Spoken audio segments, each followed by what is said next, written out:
Psychology in Seattle.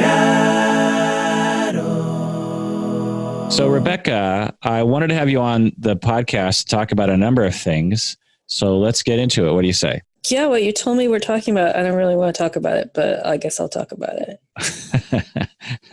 This is the Psychology in Seattle podcast. I'm your host, Dr. Kirk Honda. I'm a therapist and a professor. Who are you, Rebecca? I'm Rebecca Bloom. I'm a therapist, podcaster, presenter, author, Instagrammer, living in Seattle, living in South Seattle.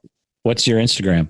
R text, letter R, T as in Tom, E as in excellent, X, and then another T. Mostly photographs of my dog. Well, we have a lot of animal lovers out there, so they'd love to see that. So this first email is from anonymous patron from Turkey. She writes, Awesome. I appreciated your episodes on self-harm since I am a person who suffers from it. Mm-hmm. I hate my body and I'm ashamed of it. Mm-hmm. I have some abnormalities about my body. Mm-hmm. I have some cutting scars that are embarrassing. Also, I have some kind of shape abnormality in my genital area. My mother shamed me a lot when I was younger about my body. I am a 20-year-old Muslim girl. I decided to wear a hijab when I was 12 to hide my body from others and my mother. It was not my family's wish for me to wear one. I decided it myself. I have been depressed. I have feelings about suicide, and I want to be invisible. But lately, I've been trying to make my life better. For example, quitting smoking, overcoming anxiety, and overcoming self-harm.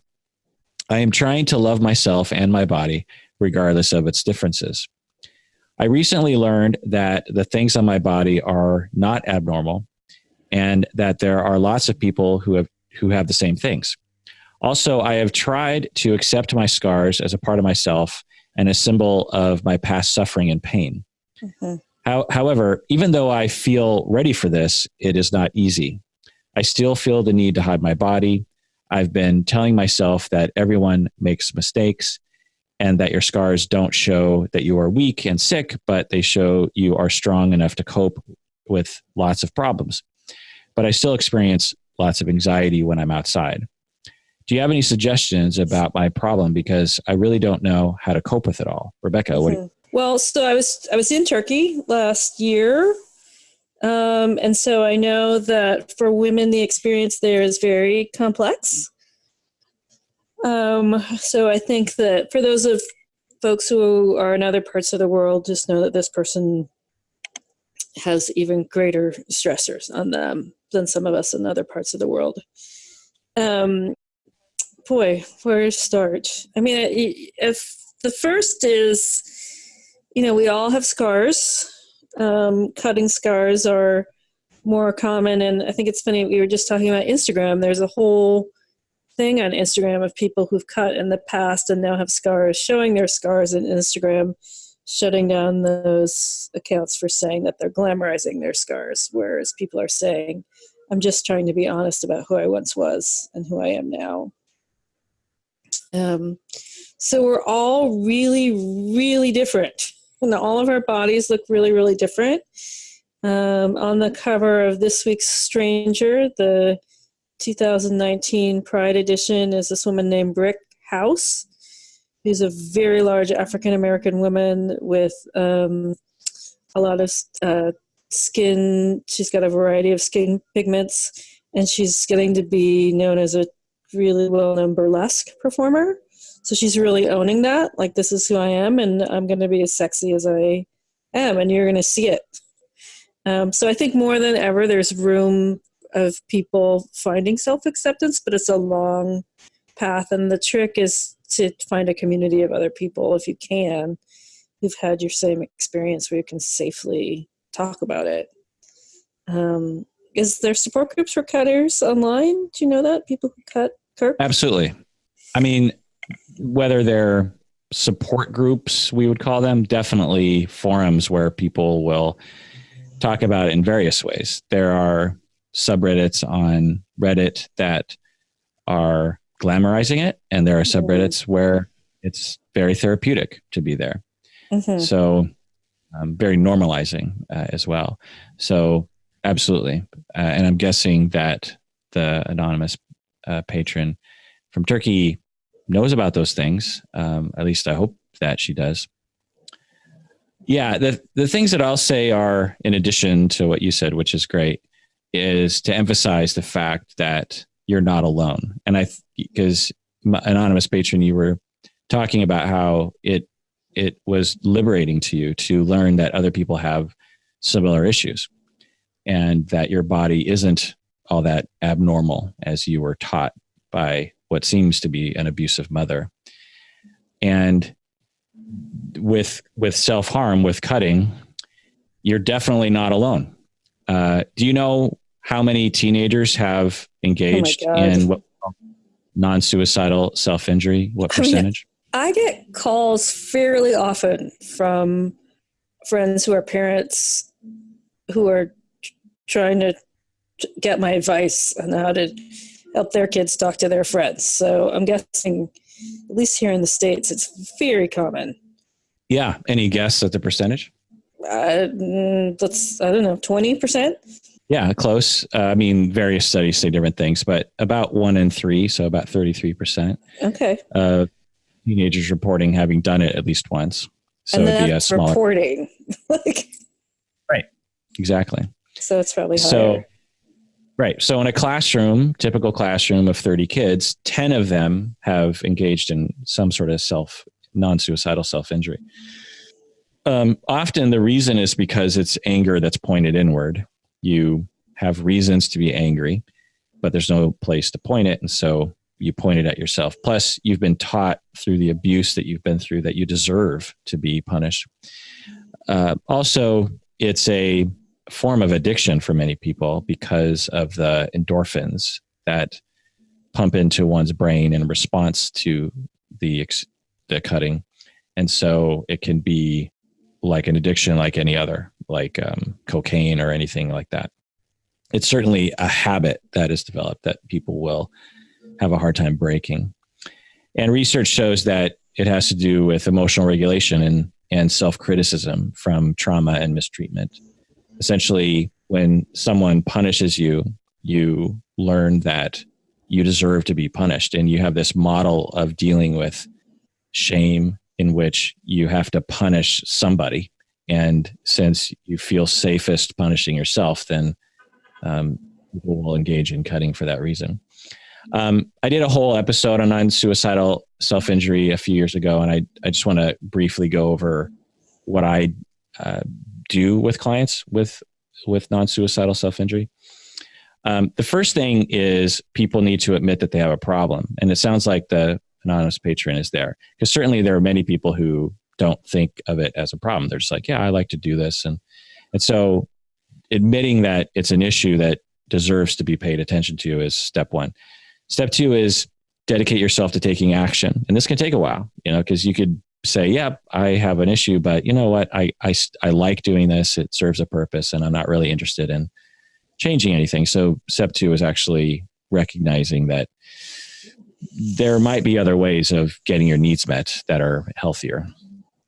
3 is getting therapy, obviously. Family therapy could be really great, trauma therapy, with someone who knows about self-injury. Not every therapist is very knowledgeable. I mean, yeah, Rebecca, what do you think about that? I mean, some therapists can get really hysterical about cutting.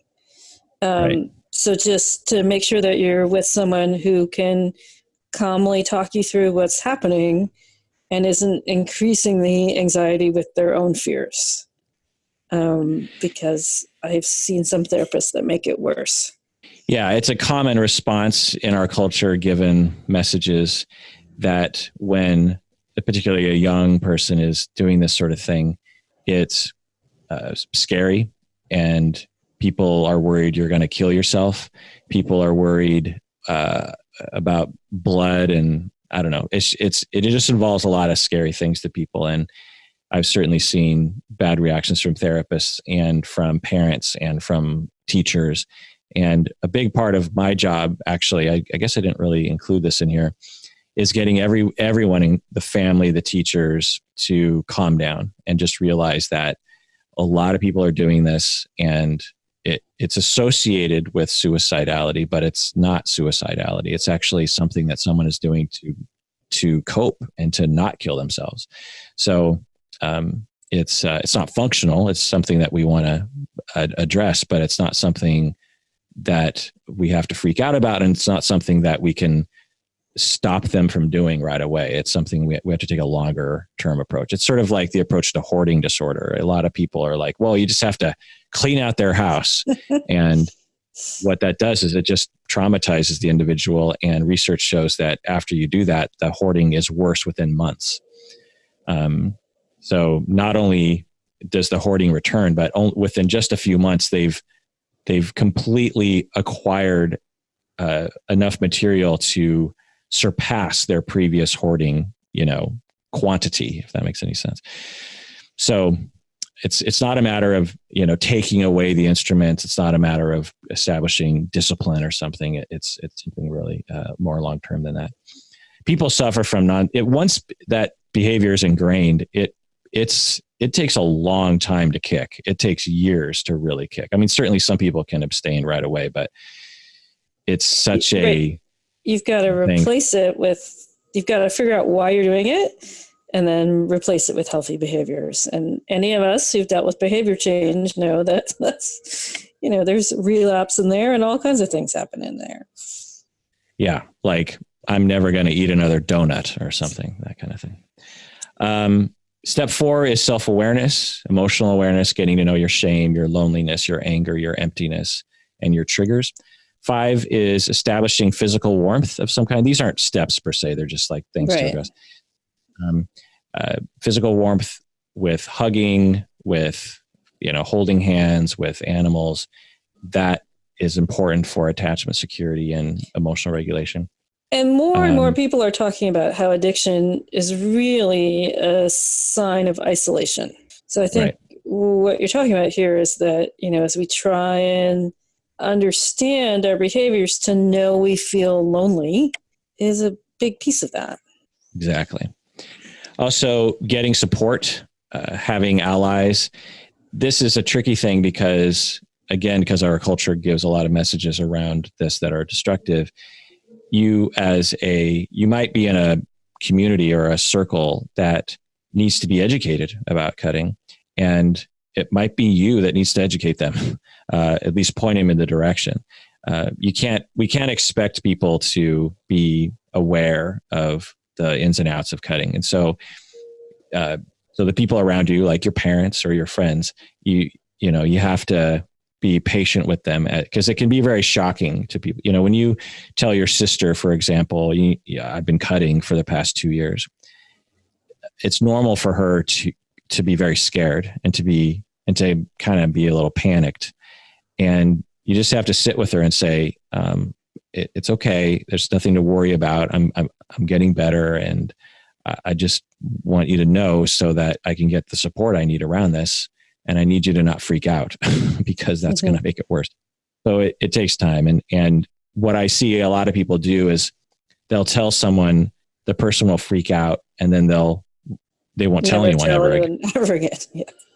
Yeah. And, I get it, but at the same time, you just have to be realistic about people's normal reactivity. You just have to sit with them for a while. And that can be hard, but that's what I tell people to do. Number 7 is body work, relaxation, biofeedback, self-massage, somatic work, just getting to know your body and getting into your body. And tolerating that you have a body. Yeah, exactly.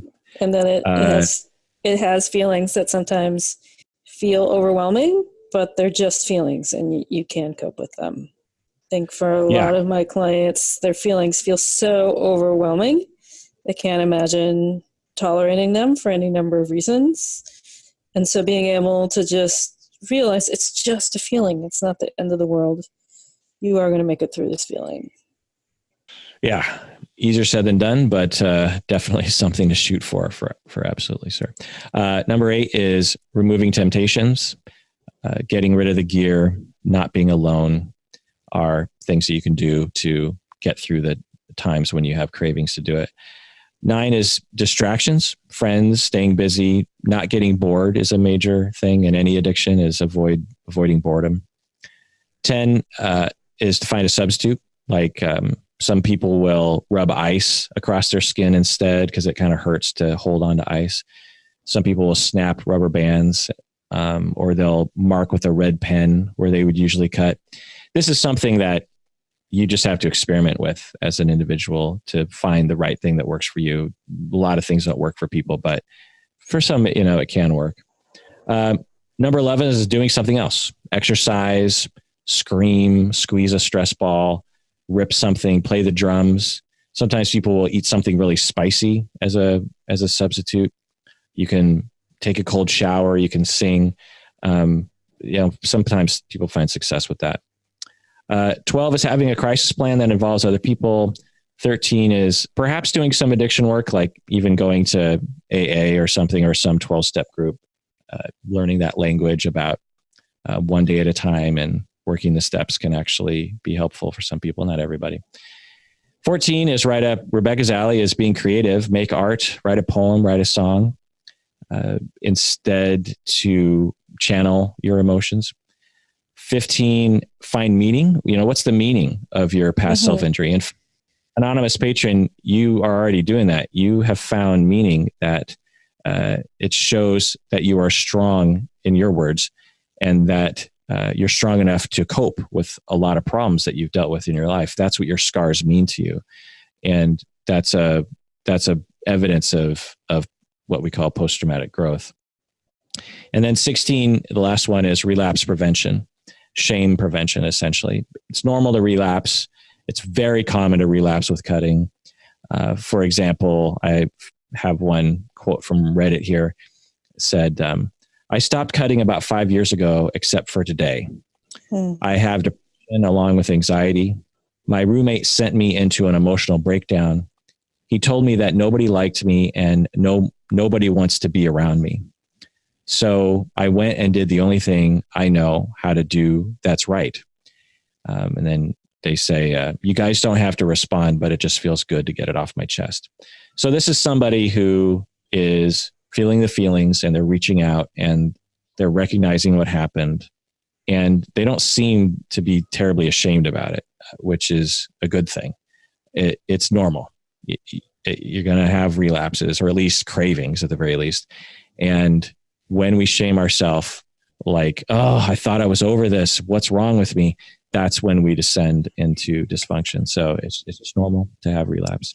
So I have a client who we don't work with anymore, but she cut very intensely. And she found herself, she told me this story about finding herself in the emergency room of the local famous trauma hospital here in Seattle.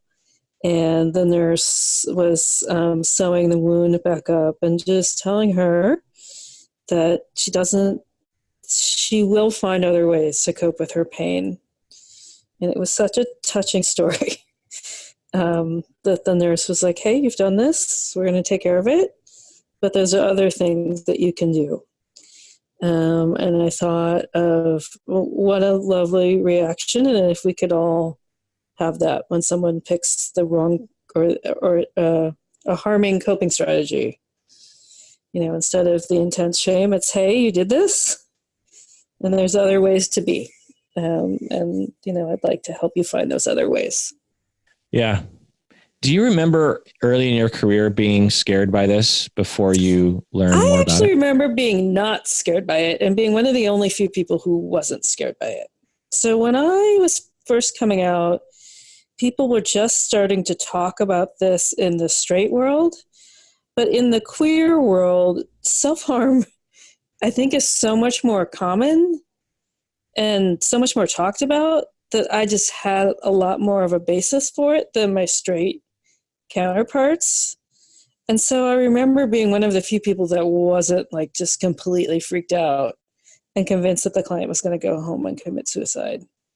I think because I understood the self-regulation aspect of it. Does that make sense? Yeah, absolutely. But I just remember some of my peers like just going into, way overreacting and like coming up with suicide plans and kind of missing the point. That like, Right. this person is trying to figure out how to self-regulate and they don't have a lot of skills. And this is what they've picked. And our job is to help them figure out better ways to self-regulate. Yeah. For me, it was a different path to not freaking out in the beginning of my career. And it was because I've never felt responsible for my client's behavior, even suicide. Mm-hmm. I've never had a client kill themselves while I was working with them, if I'm remembering right. And I guess I'd remember, but I have, so maybe it would be different if I actually went through something like that. But I've just never felt that way. I've always had a pretty secure understanding that I'm here to help and it's your life. And if you decide to do something horrible, then, that's your life to live. And I'm here to help. And whatever you want to work on, I'm here to work on. But I'm not going to if I freak out, I think early on I was like, if I freak out about everything my clients are capable of doing, I'm not going to sleep at night. Mm-hmm. The other thing is given my slight avoidant attachment style, I'm in between avoidant and secure. I just tend to avoid things that are difficult. That sounds bad. I don't want to deal with that. It's just like, you're you, I'm me, let's just choose not to bother each other with those things, I suppose. But anyway, all right. Well, let's take a break and we get back. Let's talk about the movies we've seen recently. Oh, I've seen some good movies.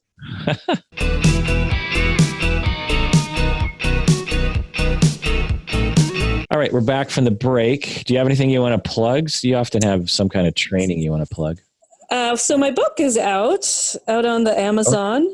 Really need someone to give it a good review. So it's called Vicarious Trauma Illustrated. And I look at, so if you know anybody that's got compassion fatigue, secondary trauma, first degree trauma, burnout, this book would be helpful. It's an illustrated book, 50 process painting watercolors, wet on wet by me, some hand calligraphy, which is really hard, and about 15 pages of text. And it's on the Amazon and the Book Locker.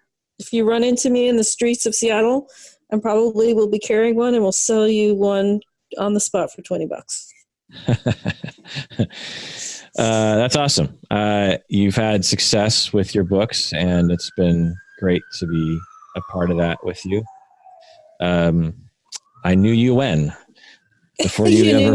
I know, and having done them, it's so much work. Yeah, it is so much work to the point where I don't know if I have a book on grief I want to finish, but after the last, I just really just don't know if it's worth it. It's just so much work. Anyway, join us on Facebook and Instagram and join the Facebook fan group. Become a patron, obviously. If you want to talk with me, please only use email or contact us through the page on our website. I'm getting a lot of emails and whatnot, and I can't look at the 10 different venues of communication on Facebook and Patreon. So just email me at contact@psychologyinseattle.com. If you want access to our archive, go to our website. That's the best place. Email us if you have trouble with the premium feed as well. So last night I saw Rocketman, and you finally saw it. I wanted to talk with you about it. What'd you think of it? I thought it was the greatest therapy musical of all time. What do you mean by therapy musical? Well, it is a musical where he takes the songs that we've known our whole lives, especially you and me, we're right smack of that generation. And then, but he's often in a therapy session to the point, I don't want to give away too much, but there's some amazing either Gestalt or psychodrama techniques where he literally gives his inner child a hug. So yeah, it's a lot about addiction and intergenerational trauma, and I think they did an excellent job. What are your thoughts? Yeah, I loved that frame of I think it's the opening scene, if I'm not mistaken. He Elton John walks into a group therapy session, and he's in one of his crazy outfits, and all the other people are dressed normally, so to speak. And he sits down, and throughout the movie, so the movie is him telling his story in group therapy. And as you say, there are moments in the group therapy session where he, for example, hugs his inner child and has moments with his parents and other people. And it's, I thought it was a wonderful way to tell a story. I mean, I don't think I've ever seen, I'm sure it exists, but I don't think I've ever seen a story or movie told like that through the frame of group therapy. Yeah. And there was also a way in which the songs became the dialogue, which was just phenomenal. So, you learn that Bernie is writing the songs, but he knows Elton so well that he crafts these songs that will feel so real and alive to Elton or Reggie, who he is as a kid. And then the family members will sing the songs to each other, or a lover will begin singing his song to him. And it just takes it to this completely other level. The friend that I was with was weeping. I probably would have been weeping if I wasn't so incredibly entranced by what was happening.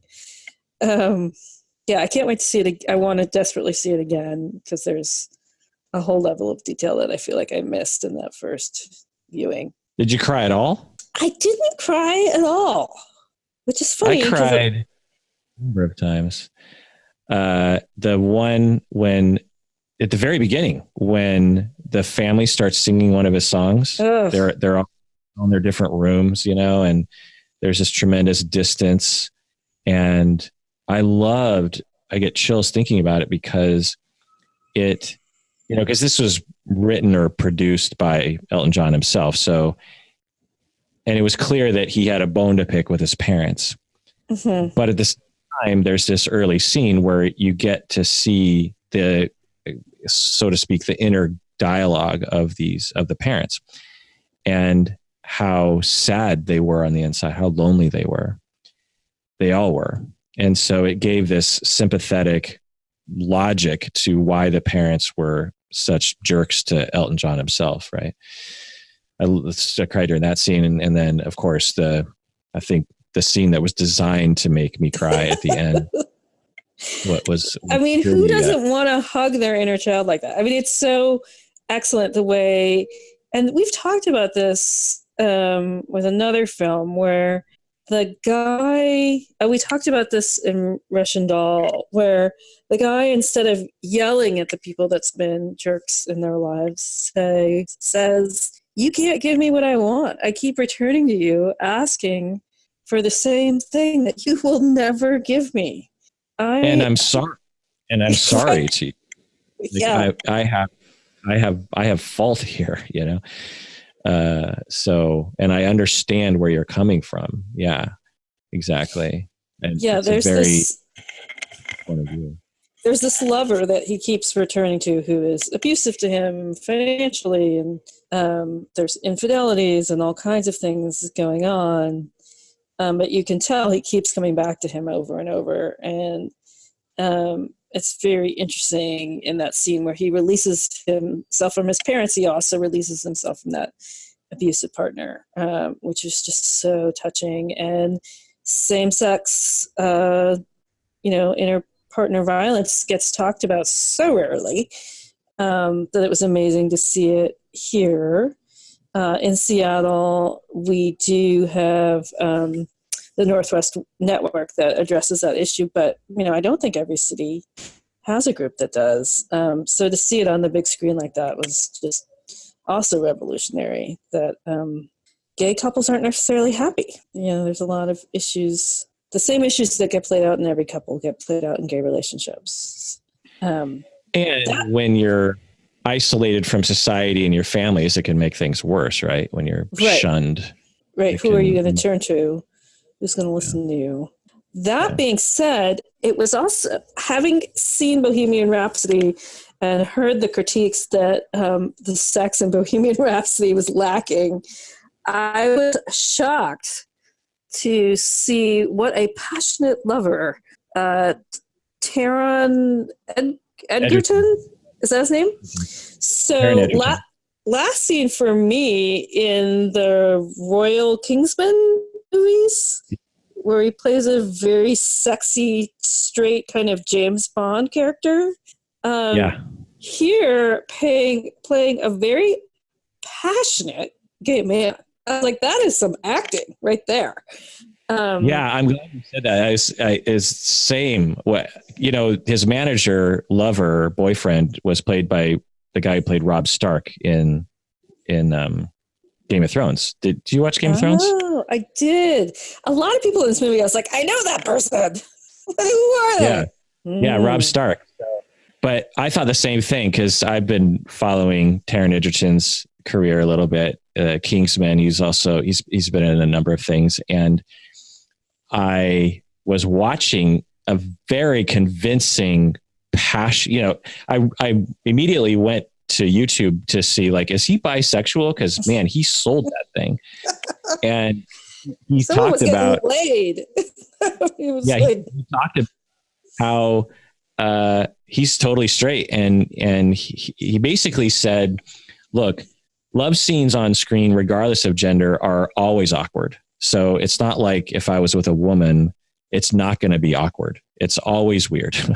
And so, he said that he and the other actor had a talk beforehand about, what they were going to do and how they were going to get through it emotionally. And he was just saying, look, even with a woman, it's the same. It's on, you're on stage and everyone's looking at you and it's acting.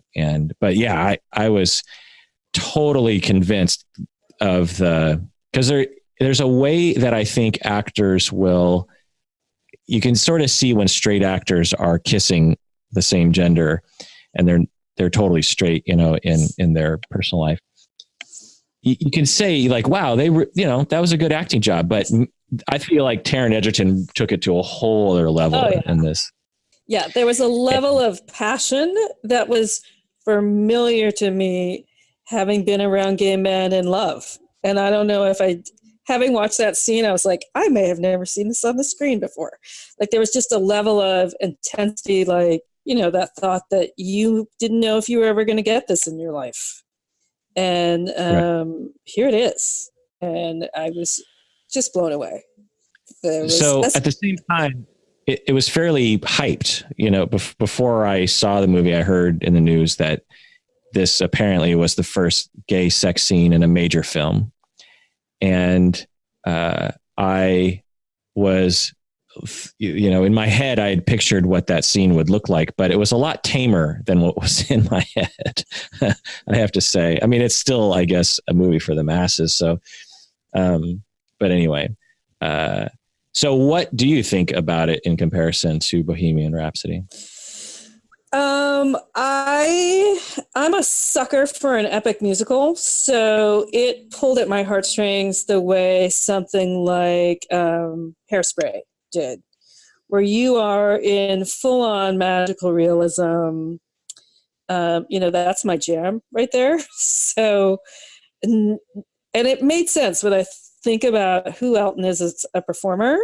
Anybody that can wear a Donald Duck costume on stage, like, clearly understands the nature of theatrics.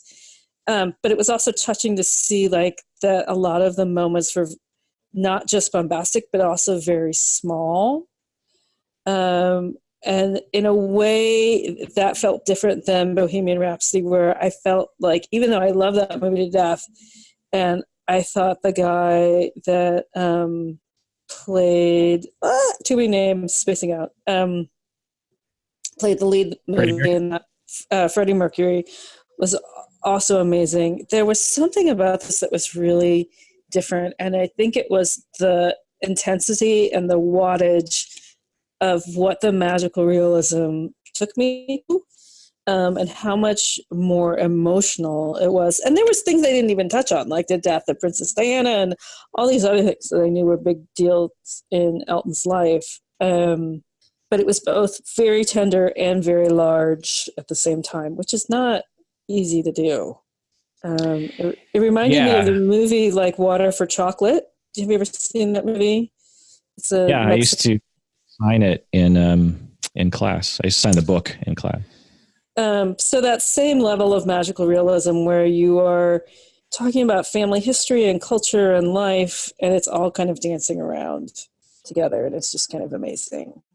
Yeah, I liked both of them. I think it's inevitable that they're going to be compared pretty closely, but to me, they're two different intents. Like the Queen movie was intended to be funner and more about the reality of the musical performances, whereas the Rocketman is a musical, and there's magical realism in it, and there's a lot of metaphor, and I mean, I don't know if you heard anything, but I could absolutely see this being adapted for the stage pretty easily. Yeah. And he wrote Billy Elliot. He wrote the music for Billy Elliot, so he knows how to do that. It was really clear he was drawing on that for this. Oh, that's interesting, because the guy who plays Bernie Taupin was the kid in Billy Elliot, I think. Oh, really? I didn't know that. I think so, if I'm not mistaken. I really loved as a songwriter myself, and as someone who has actually written music for other people's lyrics, it's not often I do that, but I have.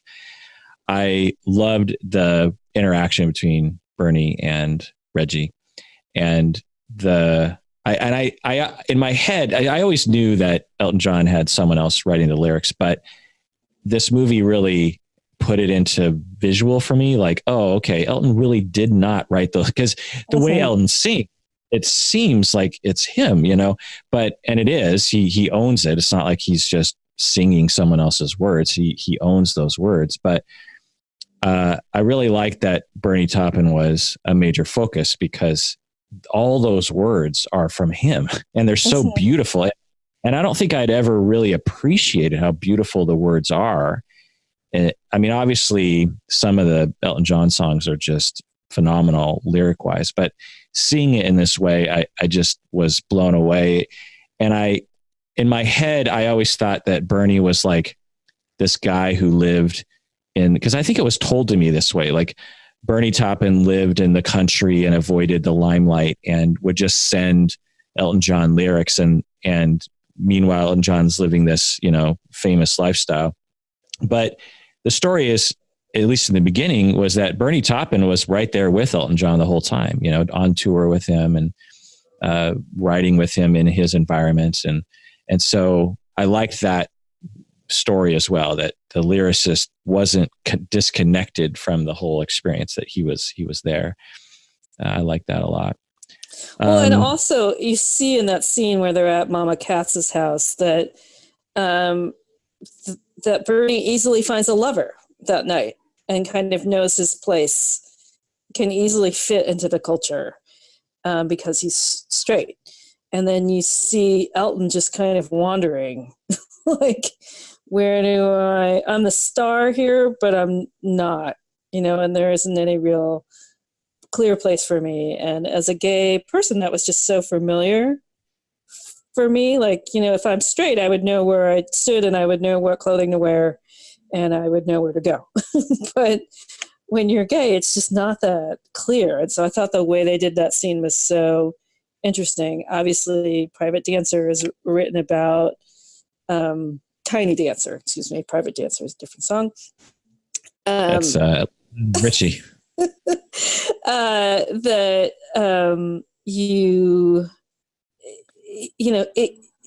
As a man looking for a woman, it's just the course of action is just kind of clearer.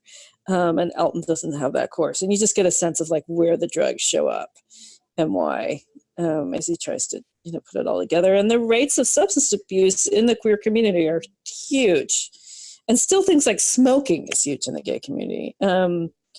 Because, people are just looking for a way to numb.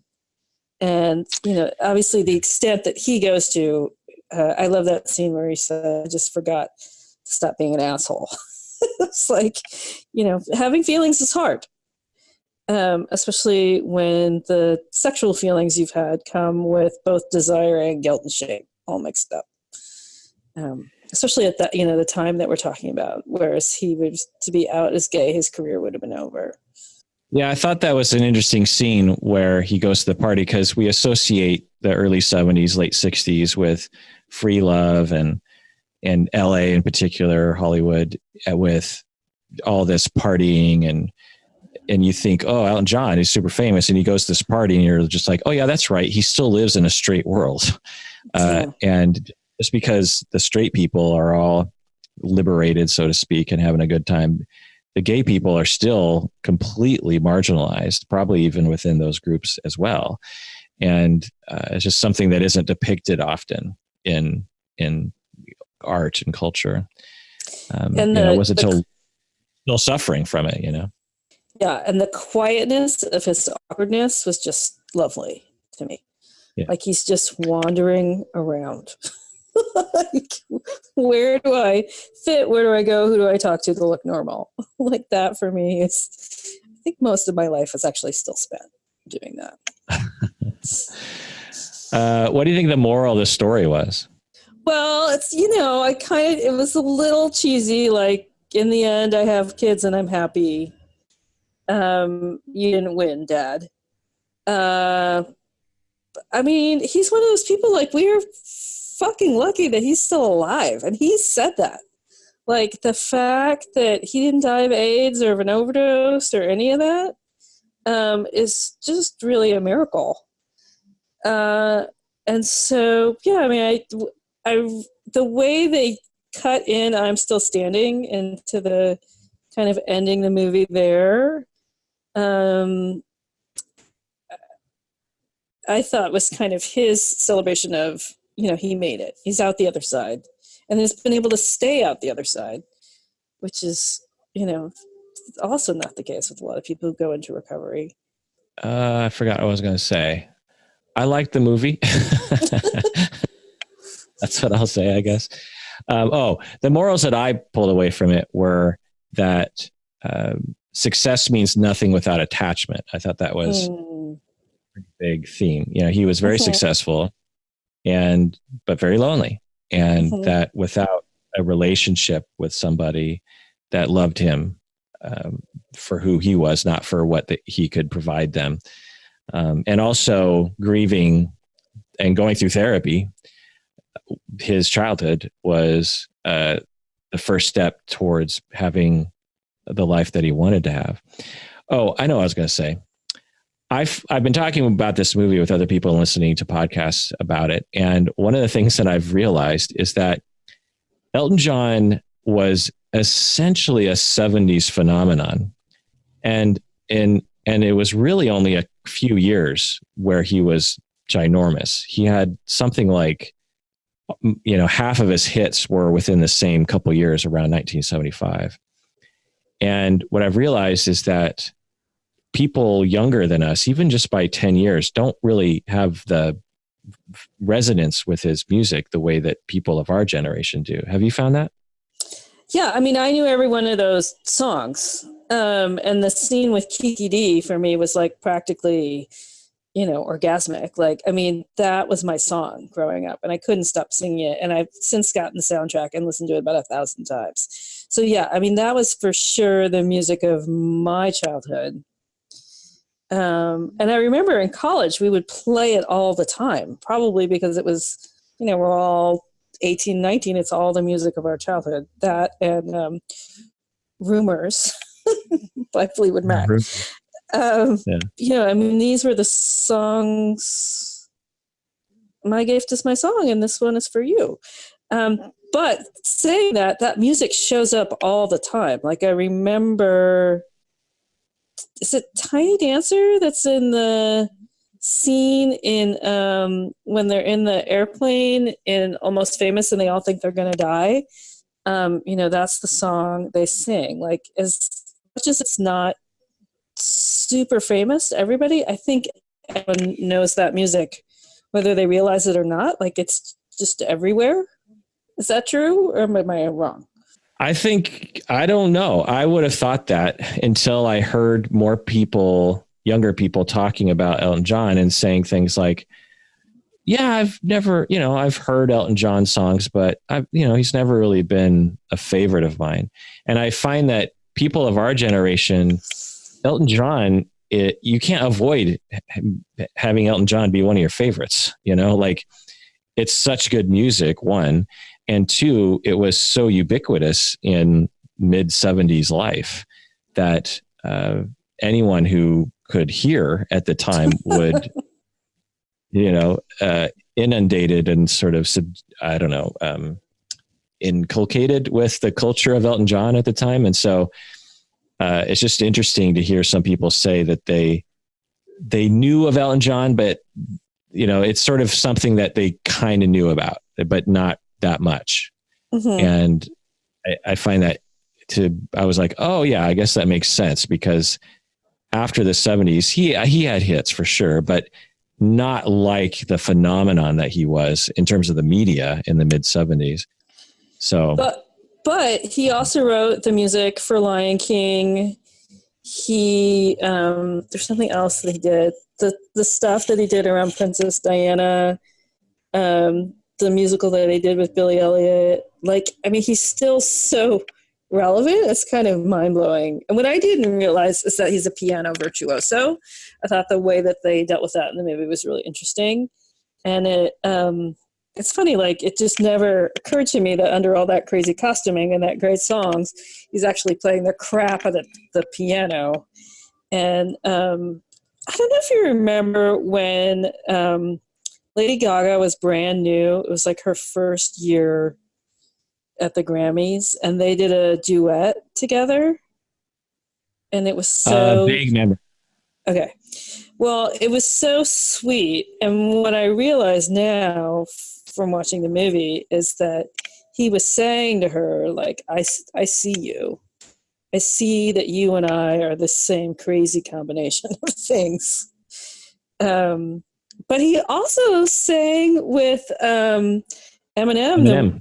The year that everybody was saying, Eminem is a homophobic idiot and we should all avoid him. So there's a way in which he, continues to care about music and show up for music and show up for other artists. That's really humble and fascinating. He also he was in Carpool Karaoke. Did you watch that? Which one? Carpool Karaoke with... yes, I did see that episode. Yeah. The other thing you should mention, if people don't know, is that Taron Egerton sang all those songs himself. Oh, yeah.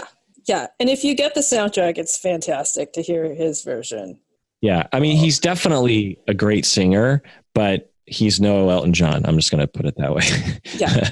I still want to hear the original music, but the fact, I always respect that you can find an actor who can sing very well. And he's been a singer. He was a character in the cartoon Sing. Have you seen the cartoon Sing? I have not. It's a pretty good cartoon. And the lead character, one of the main characters is voiced and sung by Taron Egerton.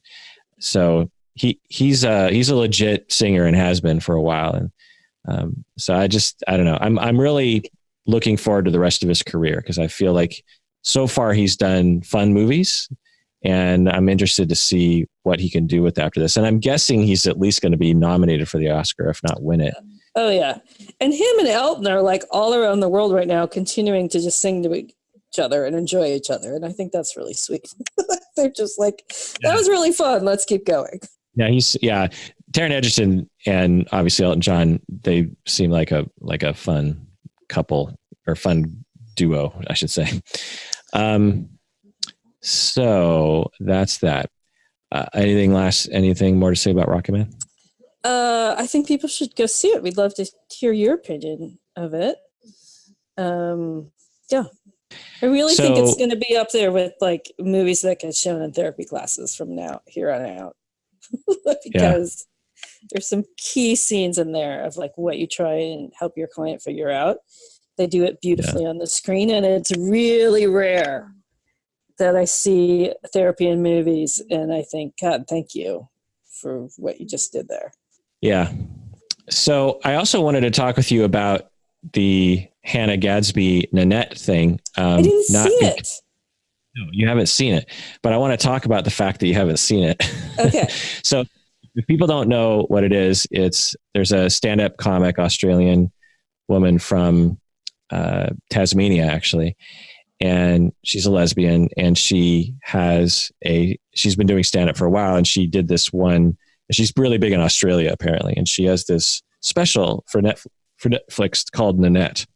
And she called it Nanette because it's for no reason. She's just like, I just called it Nanette. It has nothing to do with someone named Nanette. It's just kind of a funny thing. And what is interesting about the stand-up special is that it has comedy, it has stand-up jokes and that sort of thing. But then she goes into talking about things that are very meaningful and very powerful that aren't funny at all. In fact, at one point she says, as a lesbian comic, I have been doing what a lot of marginalized groups comics do by self-deprecating myself. I'll make fun. And I'm not going to do that anymore because that is, I'm not going to put it as eloquently as she does, but essentially that's giving in to the marginalization. It's going along with it.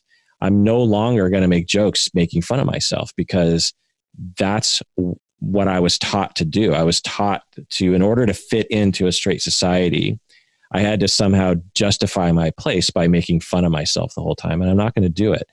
And then she goes on a riff about Picasso, about how she hates Picasso. And because she has a degree in art history. And so she starts talking about how, she starts talking about art and Van Gogh and his mental illness. And then she brings it back to the jokes. And so it's this really interesting meandering thing. And it's getting a lot of attention because a lot of people are saying that she has completely revolutionized stand-up. And there's a lot of controversy because some people are saying, stand-up will never be the same again. And other people are saying it's not stand-up at all. She's lecturing, which is fine. There's nothing wrong giving a lecture, but it's not stand-up. The stand-up is telling jokes and making people laugh. It's not what she did. So I don't know. Any thoughts about that? Well, I think the reason you wanted to talk to me, you wrote me about it, and I said, sometimes I can't consume media that's too close to my own life. Like, I just need a break. And so I've heard from everyone I know that they loved it, and that she came to Seattle, and people love that show as well. I've heard she's just incredibly brutally honest, and people are really attracted to that. And I think lesbians have a special place in, female brutal honesty, because we're already so outside the norm anyways. So I don't know. I don't know. Am I answering your question or not? Yeah.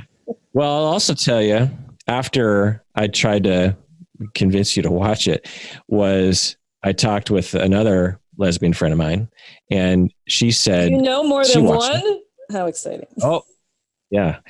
And she said that she didn't like it at all. In fact, I think she kind of hated it. She said it wasn't funny. And even the parts that were supposed to be poignant, she didn't think were particularly interesting. And it's funny because the whole thing in the stand-up special is Hannah Gadsby's talking about the fact that she doesn't feel like she's a very good lesbian because lesbians will come up to her after her show and say that she's not making enough jokes about lesbians, or I don't know. She's not doing enough. She's not lesbian enough. It's a common thing that we say to each other. So why? What's the accusation? Don't you also get that from your Asian friends? You're not Asian enough. You're not white enough. You're not. I mean, I think I do. It's part of that way that we thinking we're supporting each other. We're really tearing each other down. Well, what kinds of things might a lesbian do that's not lesbian enough? Well, the way you dress, or who you date, or your politics. The intensity at which you do your politics, where you live, what car you drive. It should be a Subaru, or your card gets revoked. There can be a lot of intensity.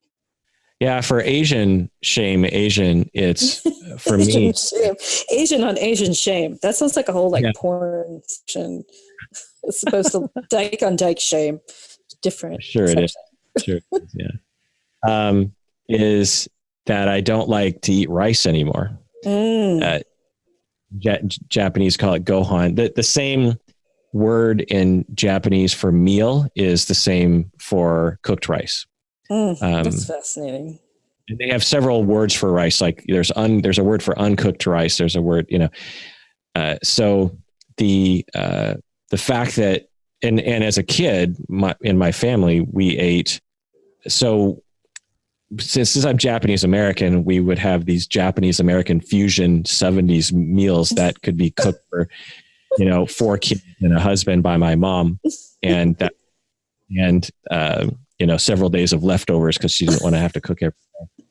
And one of the ways you do that is it's pretty easy to cook up a huge thing of cooked rice, of sticky rice. And when she would make spaghetti, for example, the plate would be wall to wall sticky rice, not just on the side. We're talking wall to wall. And on top of that was the spaghetti and meatballs. And a gigantic glass of not whole milk, but milk directly from a cow, because my mom she had a daycare and one of the parents who would drop their kids off couldn't afford to pay for the daycare. And so he would bring whole milk from the cow. He would give us, like, in those huge 5-gallon tubs that you'll see at like Home Depot, full of just unpasteurized. And it's amazing cream, you're alive. Yeah. And so that's the level of rice love that Asians will have. And at a certain point in my life, I just said, rice is only as good as what you put on it. It's awesome with certain things, but just by itself, like, I don't know, and it seems like a lot of extra calories. And because rice is essentially just like bread. It's just a starch. Yeah. And so when I am around, particularly like my family, and we're doing buffet style, and I don't take a huge, even on Thanksgiving, right? It's all the time. You have to have a huge thing of rice, and I don't partake. And so I get Asian on Asian shame. Mm-hmm. Well, that should bring us to the next movie of Always Be My Maybe. Yes. Directed by Nanette Khan. She's an Iranian American woman, and a wonderful movie. It's on Netflix, called Always Be My Maybe. And I loved it. I thought it was hilarious. The first hour or something, I was laughing every other second. Ali Wong is just one of the funniest people. So funny. She has a routine about sex and cars. And so I was curious if they were going to put that in the movie. But there is potentially the worst sex and car scene you've ever seen. Like, what's so funny, it's just so painfully awkward and weird. That might be my favorite scene in the movie. Yeah. Yeah, it's so good. So Ali Wong, she has a Vietnamese immigrant mom, and she has a Chinese American dad. And it's a romantic comedy. And I'm really sad that it didn't get the hype that Crazy Rich Asians got, because I think this is a much better movie. I think it's way funnier. I think that the characters are so much more interesting. I think that the message is so much better. I mean, Constance Wu was amazing in Crazy Rich Asians, but the other guy, Golding, whatever his name was, I found him to be quite boring in Crazy Rich Asians. Henry Golding. Plus, he's like half Asian, So whereas everyone in this movie is played as a character that's full, and so anyway, Randall Park plays. Okay. Can we talk about Randall Park's songs? Bounce Back. I am expecting these to become classics. They're hysterical. It's like, yeah. So if you have Randall Park, he's on Fresh Off the Boat. He's the dad, and he's been in other things like Mad TV. I think he was one. Not sure, but he in the movie he's in a hip hop live band. So you got drums, bass, guitar, or sax or something. Anyway, keyboards, and he does these raps, and they're pretty catchy. The one thing I will say about him is that when he's performing on stage, he has this weird bounce dance that he does when he performs, and it's really funny to me when he does it. But anyway, I just want to name all the diverse Asian people who played. Randall Park was great, obviously. James Saito is the dad. He's Japanese American. Loved fantastic.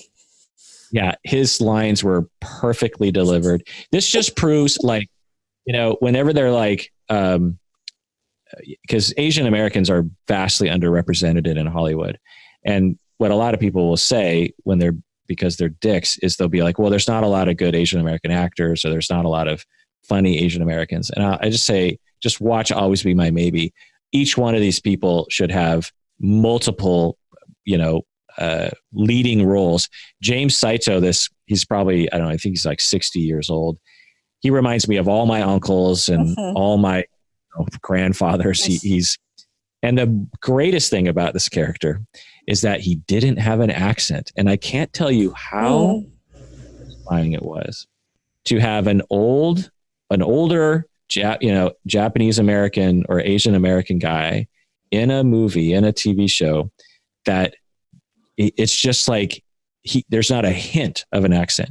Right. Guess why? Because they exist. He's been here a long ass time. My grandparents, who were born in 1910, did not have accents because they were born in Washington State. It's every fucking time there's an Asian person, they have to have an accent, and it just drives bonkers.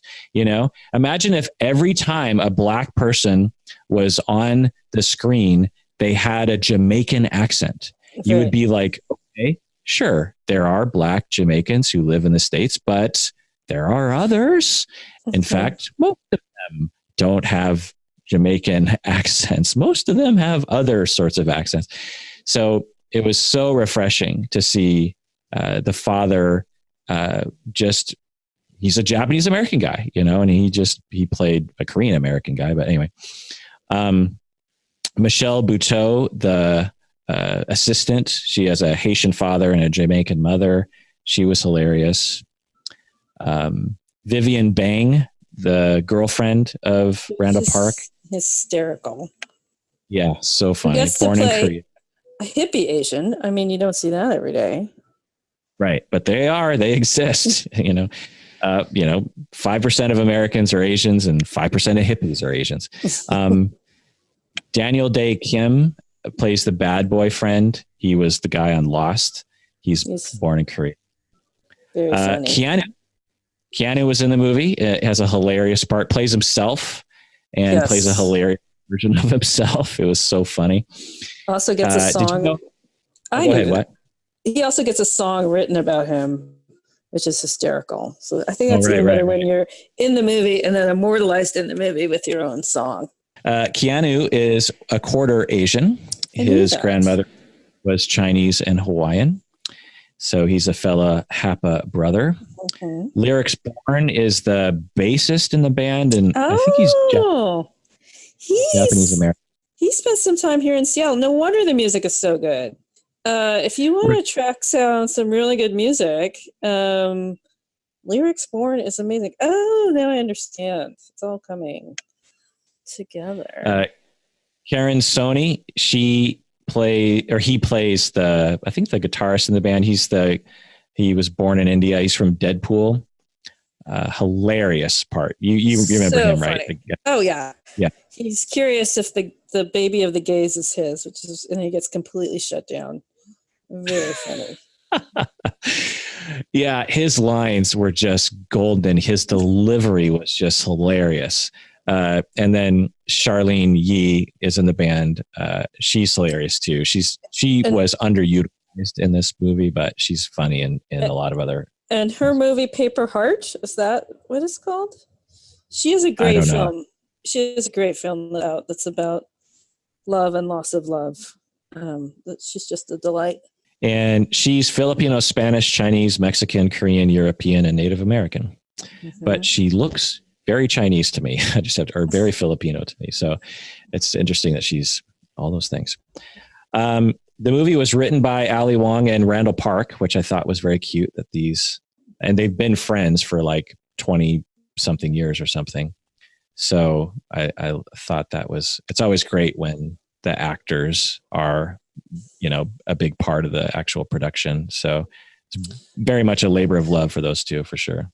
Well, and the psychology that they dealt with of, that child of immigrant parents who raises herself. I mean, when I worked at Asian counseling, I met so many people. This was their story. I have a client right now in my practice that we just had to laugh our heads off because this show came out and it's basically her story.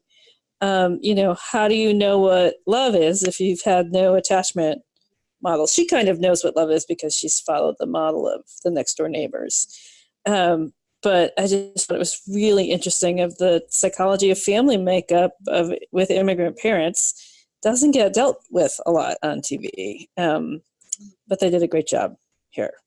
Yeah. And I loved that the neglecting parents of Ali Wong's character were able to have a small movement at the end towards more healthy, and it was so cute because the big breakthrough is that the parents say that they went to one of her restaurants and they paid full price. They didn't ask for it.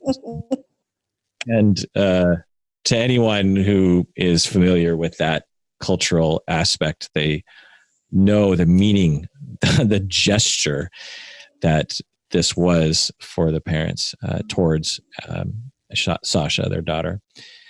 I want to talk about the food. So away, we see her making Spam rice, and she uses sprinkles. Mm-hmm. I grew up with and still grow up with a lot of Spam in my life. It's actually distinctively American Asian, because if you go to Asia, they don't like Spam. Japanese people are like, mortified about. So like, what are you eating? Japan is high cuisine. They don't eat Spam. Spam is poor Japanese Americans eating what they could get their hands on and making it into something that's better than what it is, trying to make it into sushi or frying it or making it into just various different dishes because that's all that they could afford. And it was given to them during World War II in the camps when they were in prison, because it was an army ration. And so the Japanese people learned how to make it into a Japanese-esque dish. It's the same with hot dogs.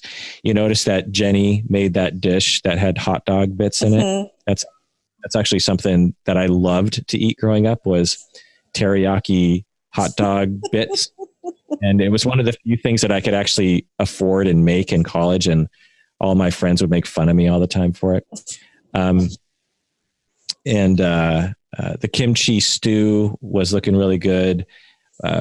When they're at the dim sum place, the chicken feet, it was, and the shumai and the grunt.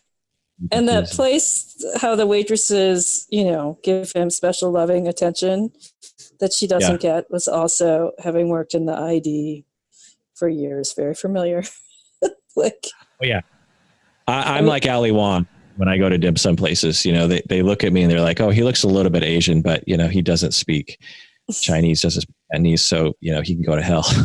I mean, the thing that I think some white people know, many white people don't, is that Asia is just as racist as America. It could be worse in terms of racism. So there are several cultural groups in Asia, considering that it's like literally half the population of the planet lives in that region, that there's a lot of hatred between different groups. In fact, Japanese people are almost universally hated because they're the Nazis of Asia. They invaded, raped, and killed and genocided all sorts of people. In fact, my ancestors, Japanese ancestors, were some of the occupiers of Korea, of South Korea. You know, when Japan invaded Korea, some of my family went there to live and work and occupy. So, and in Manchuria as well, China. So, they depicted that a little bit, I guess, and Ali Wong in her stand-up specials, which I highly recommend as well. She talks a little bit about that too. Have you seen her stand-up specials on Netflix? Yes, and they're really sexual. So I was just curious. That's why I was wondering if the bad sex scene in a car, which in her routine is with someone that's homeless, was going to be in the movie. So it's interesting to see like what from the routine made it into the movie. Yeah. And if you haven't seen the specials, she's pregnant in both of them. She's had 2 kids, and she's largely pregnant in both of them. She's a very small woman. And in both of the specials, she's about to burst. And so that's another part of the humor that she gets into it. It's funny and I guess stereotypical that both Randall Park and Ali Wong could pass as teenagers, even though Randall Park is 45. So that was kind of funny. The other thing that they talked about that's worth pointing out is the code switching, so to speak. That Ali Wong is on the phone and she has her businessy rich people phone voice, and she also, is accused that she cooks for fancy white people instead of cooking for Asian people, or cooking real food from her childhood. And how this point isn't hammered on a lot, but it is a major theme of conflict, that Ali Wong's story arc goes from trying to, impress the world and enter the world of fancy white people. And at the end, she returns kind of to her Asian roots, particularly the mom next door, whom she learned how to cook from and loved. So I thought that was kind of nice. I also liked the using of scissors. Koreans are notorious for using scissors. And I've often thought about how wonderfully convenient it is to use scissors in cooking. Somehow we see scissors as like gross, but it's like they're just 2 knives bolted together. Well, this is really funny because when I worked at Asian Counseling Referral Service and I was a major staff person in the kitchen, we cooked, the clients themselves cooked meals. Trying to keep my scissors out of the kitchen was damn near impossible. Like I would tape them to things so that people couldn't find them. I mean, it was pretty much impossible to keep my scissors out of the kitchen. So I've seen firsthand. Yeah. And I wish that we use scissors more often in cooking, because, when she's cutting the chives, you're like, man, that looks a lot easier with scissors. You can hold it right over the dish and just cut it right into the dish. You don't have to, get a cutting board out. You can just blah, blah, blah. Anyway, that's one of the messages I got from the movie. Have you had chicken feet before? Never have. No. Been offered. That's what it tastes like. It tastes just like chicken. Yeah. With knuckles in it. There's knuckles in there. Have you had kimchi before? I have. I can't do spicy. Okay. So kimchi's not super spicy. Right. It can just be vinegary. But yeah, when I worked at Asian Counseling, there was these, every year there was a picnic, and the Southeast Asians would be making papaya salad like over in one part. And they would actually warn me, like, as a white person, you should not get close to what's happening over there because it is so spicy you won't be able to get in within 10 feet. So I've been witness to the spice and the intensity. But I just can't do it. I know my system, I'm too white. My system won't let me eat like that. Are you a spice? Have you Can had- you do? I am okay with spice, but over the years I've gotten much less acclimated to it. So I can be, when I was younger, I sort of tried to become good at it, so to speak. In my older age, I'm just like, I don't want to struggle through dinner. I want. Have you had spam rice and sprinkles before? Oh yes, yes, yeah. I live in the South End. I mean, I think Yeah. every restaurant, we both have Sam Chow's, and we've got Super Six down here. It's like the Hawaiian comfort food mecca of Seattle down here. Like, you could have spam every other block at this part of Seattle. You could have a block of spam every other block. Yeah. I'm jealous because I live in the white-ish part of town, and Rebecca lives in the Asian diverse. Mexican, yeah. Black, Asian part of town, Vietnamese, Jewish. Right. Yeah. So verdict is, I loved it. I recommend it. It's not only a good romantic comedy as they go, but it's actually really funny for the first 45 minutes. I mean, there were so many jokes that I think Ali Wong is just, her facial expressions and the supporting cast, Randall Park is great. As we said, Karen Sony is hilarious. There's just so many different, I think maybe it's because Ali Wong and Randall Park they're comedians and also actors that they're like, we want to get the funniest people we know. We don't want funny lines for people, that we want actual funny people. And I think they really nailed it in terms of everyone. I mean, even Keanu is just hilarious. He's so funny. I've never seen him. And I actually read an article where a lot of some of the things that he did were actually his idea. Like it was his idea to wear glasses with no lenses in them. And it was also his idea when, they're getting in that fight and he like puts his hands out and he's just like, he says something like, well, it's all relative, man. Like he does some kind of like gesture that's really kind of like the old Keanu. So it's good to see Keanu kind of letting loose a little bit and having some fun. But anyway, yeah. So let's adjourn there. What do you say, Rebecca? I say we've done well. Any final words for podcast land out there?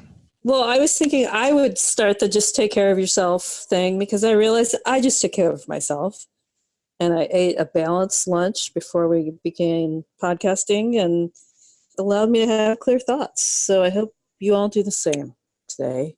What was in your balanced lunch?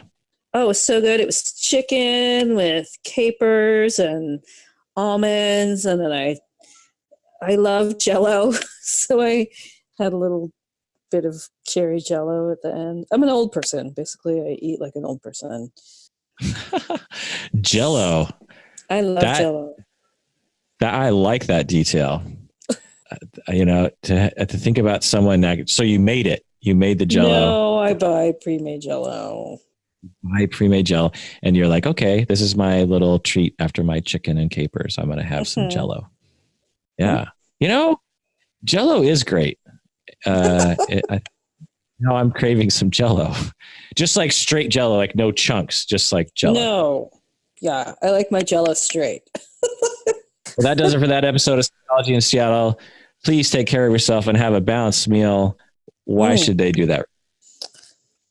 Because you want to have clear thoughts, and having a balanced meal is one way to get there. And chicken's feet. Chicken feet. Get those knuckles. Mm-mm.